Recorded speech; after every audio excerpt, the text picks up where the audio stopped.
विपिन को पता था कि लाइब्रेरी की जानकारी गलत नहीं हो सकती थी, इसलिए उसने अपना पहले वाला जवाब काटकर दूसरा जवाब लिख दिया।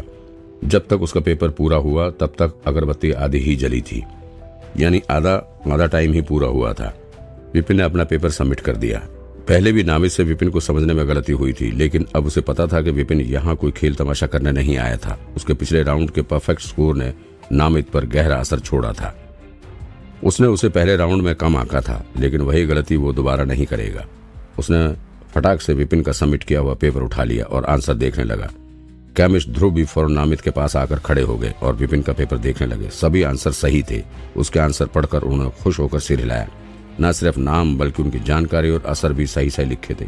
उस पेपर में भी एक भी गलती नहीं थी। उन्हें लगा था कि विपिन इस राउंड में पास हो गया और वो दोनों ही उसे पास होने पर बधाई देने ही वाले थे कि अचानक दोनों रुक गए और फिर विपिन के पेपर में लिखे आंसर को देखने लगे। जल्दी ही बाकी दोनों लोगों ने भी अपने अपने पेपर सबमिट कर दिए थे। नामिद ने तेजी से उनके पेपर भी चेक कर लिए, फिर सबकी ओर देखकर कहा, अच्छा तो इस राउंड में एक ही इंसान पास हो पाया है, मैं उसका नाम अभी बता देता हूँ। और विपिन के पीछे खड़े आदमी को देखकर नामिद ने रिजल्ट बता दिया। अमर, कलकत्ता शहर से। मैं अमर ने हैरानी से पूछा। उसने मुड़कर पीछे खड़े बाकी दोनों कैंडिडेट की तरफ देखा और गर्व से अपना सिर उठा लिया। पहले 2 राउंड पास हो जाने के बाद ये तो पक्का हो गया था कि वो इस एग्जाम में पास हो ही जाएगा और अब उसे शिष्य बनने में ज्यादा टाइम नहीं बचा था। विपिन को बड़ा ही अजीब लगा जब उस घमंडी अमर के साथ उसका नाम भी घोषित नहीं किया गया। आखिर वो भी पास तो हुआ था, ऐसा होना तो नहीं चाहिए था। उसने अपने आंसर भी तो डबल चेक किए थे। लाइब्रेरी के हिसाब से तो उसके सभी आंसर सही ही थे, तो ऐसा तो हो ही नहीं सकता था कि उसने कोई भी गलती की हो। तो फिर उसे कैसे फेल कर दिया? मास्टर केमिस्ट, क्या मैं ये जान सकता हूँ कि मेरी गलती क्या है? अपना शक दूर करने के लिए विपिन ने आगे आकर उन दोनों मास्टर से पूछा। क्यों, क्या तुम 2 मास्टर की चेकिंग पर उंगली उठाओगे? गलती होती है। तुमने या तो कोई जड़ी बूटी पहचानने में गलती की होगी या फिर लिखते हुए कोई गलती की होगी, लेकिन गलती जो भी हो, गलती को नंबर नहीं दिए जाते। अमर भी अपनी आस्तीन ऊपर करके आगे आया और एक महान इंसान की तरह विपिन को लेक्चर देने लगा। अगली बार पेपर से पहले अच्छे से पढ़ाई करना। थ्योरी वाली नॉलेज प्रैक्टिकल से बहुत अलग होती है। तुम्हारे थ्योरी वाले आंसर बुरे नहीं थे, लेकिन अगर तुम जड़ी बूटी पहचानने में गलती कर रहे हो तो तुम एक अच्छे केमिस्ट कैसे बन सकते हो? उसने उसे समझाते हुए कहा, जैसे उसे अगले पेपर के लिए गाइड कर रहा हो। लेकिन मन ही मन तो वो सोच रहा था, लड़के अब खुश होकर दिखाओ। ये शौक था कि तुम्हें पेन पेपर टेस्ट में परफेक्ट स्कोर मिला था, लेकिन उसका भी कोई फायदा नहीं जब तुमने जड़ी बूटी पहचानने में ही गलती कर दी। विपिन को अभी भी शक करते देख केमिस्ट नामिद ने उसे समझाया, तुमने फिश स्केल घास को गलत पहचाना है और उसने ड्रैगन स्केल घास के नाम से आंसर किया है।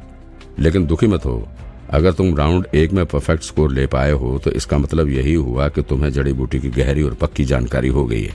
बस अब अगली बार के लिए तुम्हें जड़ी बूटी की पहचान और उसकी बनावट अच्छे से पढ़नी होगी और राउंड 1 और राउंड 2 की पढ़ाई को मिलाकर ध्यान में रखना होगा। चिंता मत करो, ऐसा करके तुम अगली बार पास जरूर हो जाओगे। केमिस्ट ध्रुव ने भी कहा, हाँ तुम अब भी छोटे हो, इतनी कम उम्र में भी तुम्हें अच्छा ज्ञान है। जल्दबाजी करने की कोई जरूरत नहीं है।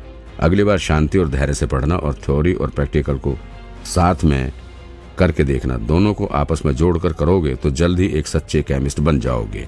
अगर कोई और होता तो वो दोनों मास्टर उसे समझाने की तकलीफ भी ना लेते, लेकिन क्योंकि इस कैंडिडेट ने पिछले राउंड में परफेक्ट स्कोर लिया था तो उसे इस राउंड में एक गलती की वजह से फेल होते देख उन दोनों को बुरा लग रहा था। मतलब आप इस बूटी की बात कर रहे हैं? विपिन को अब समझ में आ गया था कि वो सेकंड राउंड में फेल क्यों हुआ था। वो टेबल के पास गया और उस जड़ी बूटी को उठाकर आगे ले आया। फिर ध्यान से उसे देखने लगा और पूछा, क्या आप यकीन से कह रहे हैं कि ये जड़ी बूटी फिश स्केल घास ही है? बिल्कुल, इसकी डंडी फिश स्केल जैसी है और इसके पत्ते ग्रे रंग के हैं। तो फिर ये फिश स्केल घास के सिवा और क्या हो सकती है? इससे पहले कि केमिस्ट नामिद और केमिस्ट ध्रुव बोलते, अमर बीच में बोल पड़ा। फिश स्केल घास बहुत ही कम पाई जाती थी और मिलती भी बड़ी मुश्किल से थी, और अमर ने उसके बारे में जो भी कहा वो सही भी था। उसकी डंडी फिश स्केल जैसी होती थी और उसके पत्ते ग्रे रंग के होते थे। लेकिन इतनी दुर्लभ होने के बाद भी इस जड़ी बूटी के बारे में किताबों में बहुत कुछ लिखा था। ये वही जड़ी बूटी थी जिसे पहले विपिन ने भी गलत पहचाना था। केमिस्ट नामिद भी अमर की बात से सहमत थे, लेकिन विपिन को अब भी शक करते देख उन्हें भी खुद पर शक होने लगा था। लेकिन फिर भी उन्होंने विपिन से कहा, तुम्हें अभी भी लग रहा है कि ये फिश स्केल घास नहीं है? बिल्कुल नहीं है, विपिन ने सिर हिलाकर कहा। आप दोनों केमिस्ट कुछ ज्यादा ही जल्दबाजी कर रहे हैं ये कहने में कि मैं फेल हो गया हूँ, जबकि आप दोनों खुद भी यकीन से नहीं कह पा रहे हैं कि सही आंसर क्या है। विपिन की ये बात सुनकर उन्हें लगा कि ये लड़का तमाशा बनाकर उनसे तारीफ लेने की कोशिश कर रहा था। अमर ने उसे डांटा, बदतमीज, 2 मास्टर के पूछे सवाल गलत कैसे हो सकते हैं? बकवास करना बंद करो। उसे लगा था कि विपिन यही सोच रहा होगा कि एग्जाम पास करने के बाद उसे इन दोनों मास्टर में से किसी एक का ही शिष्य बनना होगा, तो क्यों ना पहले से ही उनकी चापलूसी शुरू कर दे। विपिन को किसी से भी बिना मतलब कोई झगड़ा नहीं करना था, इसलिए उसने शांत होकर कहा, ये बताना तो आसान है कि मैं बकवास कर रहा हूं या नहीं। इस एग्जाम हॉल के बाहर कई किताबें रखी है, कोई मेरी मदद करके 7वें रैक पर सबसे नीचे रखी किताब लेकर यहाँ आ सकता है? नामित और ध्रुव ने एक पल के लिए एक दूसरे को देखा, फिर कुछ तय करके ध्रुव ने अपने शिष्य को वो किताब लेकर आने के लिए कहा, जाओ तुम बताई हुई किताब ले आओ। वो शिष्य केमिस्ट जो कैंडिडेट को राउंड 1 का रिजल्ट बताने आया था, उसने सिर झुकाकर हाँ कहा और बाहर चला गया। 1 ही मिनट में वो बताई हुई किताब ले आया। वो किताब अनोखी जड़ी बूटियों के बारे में थी। विपिन ने आगे कहा, 17वां पेज खोलो, उस पर फिश स्केल घास के बारे में जानकारी लिखी है। शिष्य ने फौरन पेज 17 खोला। उसे भी जानना था कि विपिन आखिर करना क्या चाह रहा था। उस पेज पर वाकई फिश स्केल घास की जानकारी लिखी थी। उसे ये भी याद है, उन दोनों मास्टर केमिस्ट ने भी आगे आकर खुला हुआ पेज देखा और उन्होंने जो देखा उससे वो दोनों ही हैरान थे। इसे पेज नंबर भी याद था।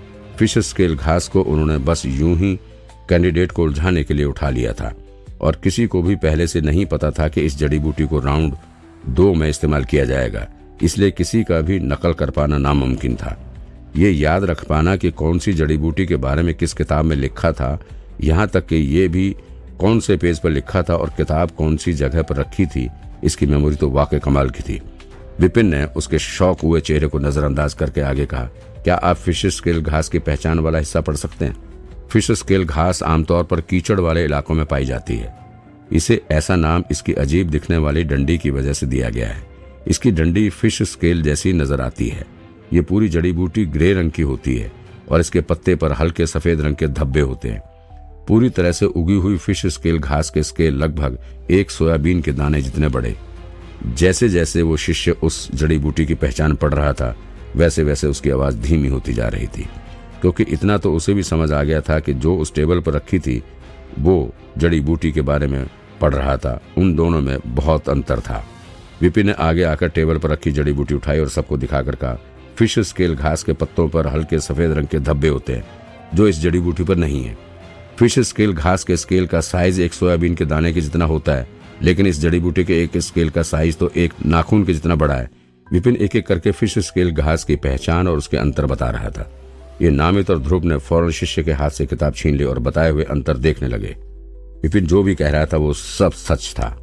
ये तो फिश स्केल घास नहीं है, ये तो मिलती जुलती दिखने वाली कोई दूसरी ही जड़ी बूटी है। लाखों तरह की मिलने वाली जड़ी बूटियों में से ये ड्रैगन स्केल घास से सबसे ज्यादा मेल खाती है और मैंने वही आंसर अपने पेपर में लिखा है। अगर आपको अब भी लग रहा है कि इस नाम की कोई जड़ी बूटी नहीं है, तो आप फिर से किसी को भेजकर साथ वाले कमरे से चौथे रैक में सबसे ऊपर एक कोने में रखी एक किताब को मंगवा सकते हैं। वो सीनियर खान की लिखी हुई एक बड़ी ही फेमस किताब है। इस जड़ी बूटी के बारे में उसके पेज 54 पर लिखा है।